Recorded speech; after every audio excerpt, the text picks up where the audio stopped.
अगर मनुष्य बन करके आपने सत्कर्म नहीं किया, भगवद आराधना नहीं की, केवल लौकिक कार्यों में ही मगन रहे, तो अगला जन्म हो सकता है सुअर कुत्ता का भी हो जाए, पशु पक्षी का भी हो जाए, भूत प्रेत, न जाने कितनी योनियों, 84 लाख योनियों में क्या क्या भगवान ने बनाया है। दुर्लभो मानुषो देहो, ये बड़ा दुर्लभ है मनुष्य शरीर, लेकिन क्षण भंगुरा, किसी भी क्षण मर सकते हो आप। ये ध्यान में रखने का विषय है।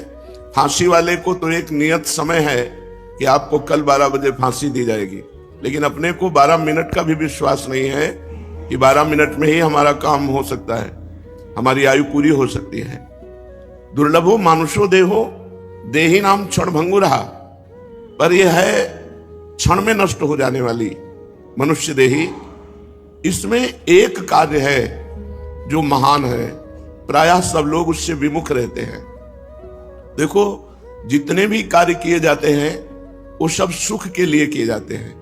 हमारे अंदर एक मांग होती है कि हमें निरंतर अक्षुण्ण सुख मिले, जो कभी दुख का मुख न देखना पड़े। सब करते सुख के लिए हैं, लेकिन परिणाम दुख क्यों मिलता है? दुख कोई नहीं चाहता, ना चाहने पर भी दुख भोगना पड़ता है। ये दुख कहां से आ गया? हमारे कर्म परिणाम से।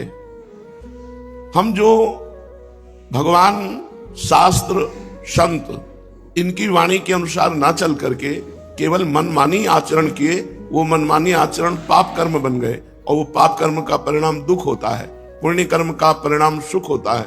हम करते हैं शास्त्र विरुद्ध आचरण, पाप कर्म, तो हमें सुख कहां से मिल सकता है? इसलिए मनुष्य देही में बहुत सावधान होकर हमको भगवद अर्थ कर्म करने चाहिए। भगवद अर्थ न शुभ ना शुभ।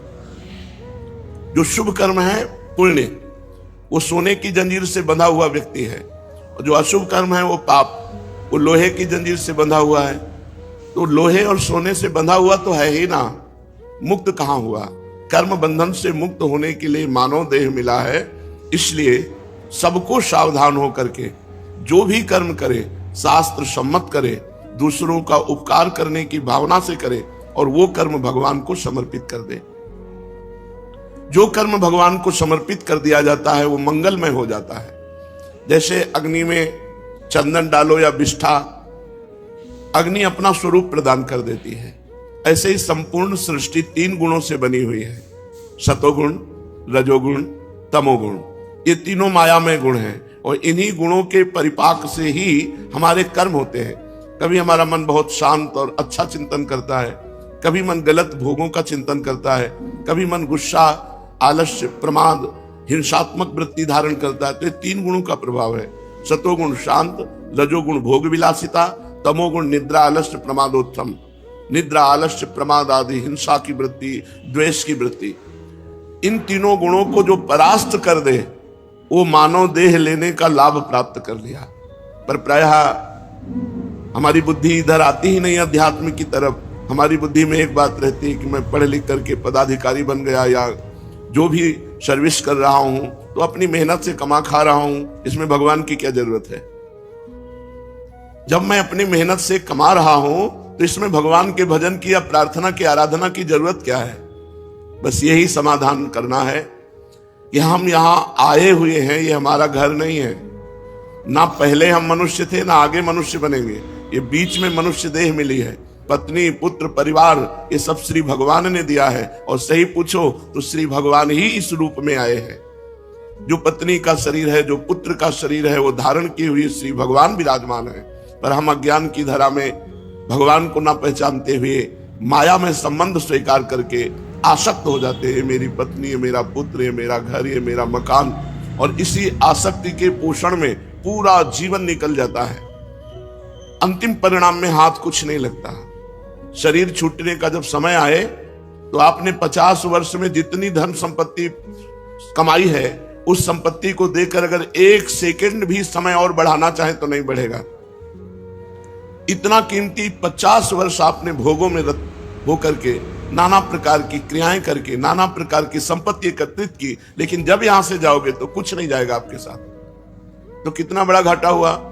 हम ऐसे मृत्यु लोक में आए कि यहाँ चाहे जितना बढ़िया मकान बना लो, चाहे जितनी महंगी गाड़ी खरीद लो, चाहे जितना बड़ा पद प्रतिष्ठा यश कीर्ति, लेकिन जहां शरीर छूटा तो सब धूल धूल शरीर, कुछ भी आपके साथ नहीं जाएगा।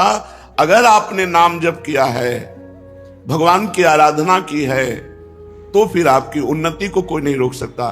फिर शरीर छूटना एक ट्रांसफर जैसा होता है, जैसे सरकारी आदमी को एक जगह से हटाया गया, दूसरी जगह पहुंचा दिया गया, लेकिन उसकी सेवा में कोई कमी नहीं होती, वही गाड़ी बंगला, वही व्यवस्था उसकी होती है।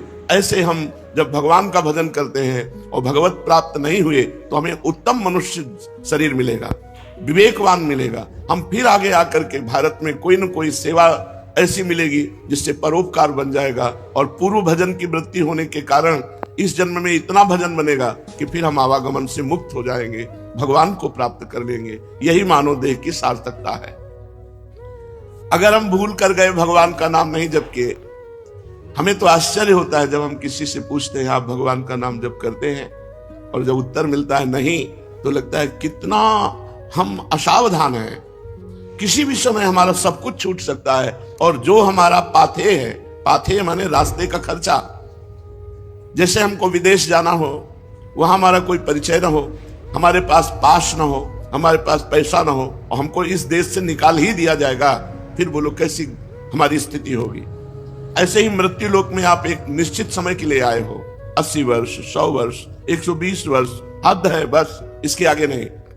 आपको जाना ही पड़ेगा, और यह सत्य है कि एक सुई भी यहां से नहीं ले जा सकते, और यह सत्य है कि भगवान का नाम ही आपको यहां से जाने के बाद सुख प्रदान करेगा। यहां तो सुख प्रदान करेगा ही, यहां के जाने के बाद, अब जैसे आपको पता है कि हमने लाखों करोड़ों भगवान के नाम जप किए हैं, वो नाम आपको यमपुरी नहीं जाने देगा। वो आपको अगर भगवत प्राप्ति नहीं हुई तो दिव्य लोक, देवलोक है, शतलोक, तपलोक, महालोक, जनलोक, स्वर्गलोक,